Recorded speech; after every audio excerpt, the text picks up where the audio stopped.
Good afternoon, butt kickers. It's July 21, the 202nd day of 2011, which means that 28 years ago today, the world's lowest temperature was recorded in Vostok Station, Antarctica. I guess that's really all Antarctica has to offer in terms of scientific research, huh? Nothing really exciting otherwise. Hey, according to this high-tech temperature measuring device, it's really cold down here. Thanks, Frank. Now, while I and the rest of your colleagues try and prove string theory, you just stay down there and work on your Antarctica is cold thesis. For the record, the world record, said super frigid temperature was a nipple-erecting negative 128.6 degrees Fahrenheit.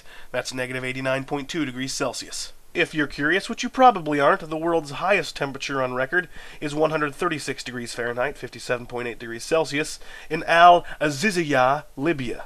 So, for all you people who think I'm such a wimp for claiming to find 90 degrees Fahrenheit uncomfortable, please note, it actually doesn't get much worse than that. On the other hand, you people are probably the same ones who act like you're dying of hypothermia when it's 50 degrees outside. To which I say, lighten up. It gets much worse than that. Also, 34 years ago today, the Libyan-Egyptian war began. What they don't tell you is that it ended 4 days later. Is that really a war? I mean, sure, it probably technically is.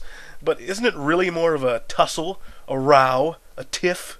Or maybe Libyans and Egyptians are so advanced in their perceptions of justice that 4 days of conflict was all they required. I mean, the countries are right next to each other, and I'd certainly have trouble with someone invading my personal space every waking moment of every day, so I guess I understand it. They had a little misunderstanding, but in the end decided that they were better off together after all, settled their differences, and became a couple again. Aw, a happy ending.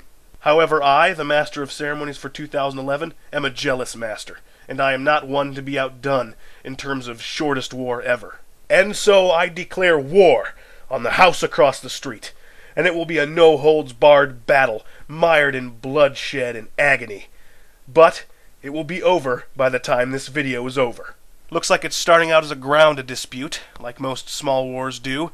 My mother is going over to the mother of that household, and yes, it looks like they're exchanging thinly veiled insults about each other's families. It's really getting heated down there, folks. Oh, and there goes the first slap, delivered from the open palm of my mother into the face of the enemy.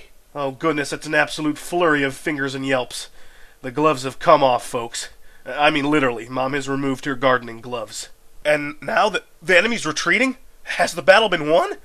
Oh no, she was just going in the house and calling for reinforcements. And now she's back with a rolling pin, ladies and gentlemen. Oh, and it's a ceramic one.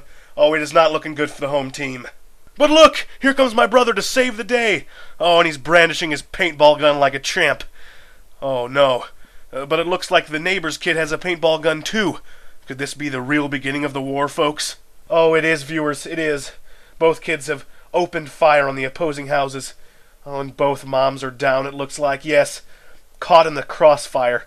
Is there no end to this violence? And the streets are running red with carnage. Also blue and green and yellow, you know, the color of the paintballs. Uh-oh, now it looks like we're starting aerial warfare. Because the enemy's other kid has been preparing, could this be? Water balloons. The fathers are in it now, driving their tank-like family vans over each other's lawns, leaving everything to waste and ruination. The boys are firing bottle rockets at each other now, and it looks like the enemy's balloons are now filled with fruit punch. Oh, and that's going to be really hard to clean off of our siding. But what's this? A peace offering from the enemy? The father is approaching my father, carrying, could it be, 2 ice-cold beers? And he's opening both of them. He's handing one to my father, and yes, they clinked bottles. And the war has finally come to a bittersweet end. And the moral to the story, butt kickers, always be nice to neighbors.